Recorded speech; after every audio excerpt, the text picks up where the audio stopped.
அஸ்ஸலாமு அலைக்கும் வரஹ்மத்துல்லாஹி வபரகாத்துஹு. கண்ணியம் நிறைந்த அல்லாஹ்வின் நல்லடியார்களே, ஒரு தடவை அபூபக்கர் சித்திக் ரலியல்லாஹு அன்ஹு அவருடைய ஆட்சி காலகட்டத்தில் ஒரு மனிதர் மரணித்து விட்டார். அவருடைய ஜனாசா பள்ளிவாசலுக்கு கொண்டு வரப்படுகிறது. அவர்கள் மீது சுத்தப்பட்டிருந்த அந்த கஃன் துணிக்குள் அசைவதை கண்ட மக்கள் அதை எடுத்து பார்க்கிறார்கள். உள்ளே அந்த மனிதரை பாம்பு தீண்டி கொண்டிருக்கிறது. அந்த பாம்பை மக்கள் அடிப்பதற்காக வேண்டி சென்றபோது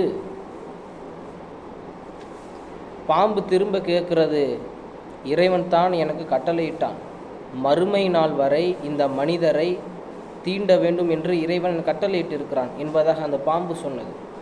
உடனே மக்கள் கேட்டார்கள், இந்த தண்டனைக்குண்டான காரணம் என்ன? இந்த மனிதருக்கு இந்த தண்டனை கிடைப்பதற்குண்டான காரணம் என்ன? எதற்காக வேண்டி இந்த தண்டனை கொடுக்க வேண்டும் என்பதாக கேட்கப்பட்ட போது அப்போது 3 விதமான காரணங்கள் சொல்கிறார்கள். ஒன்று என்ன அப்படின்னா, பாங்கு சொன்னதற்கு பிறகு ஜமாத்தினுடைய தொழுகைக்கு வராமல் இருந்தவர்கள்.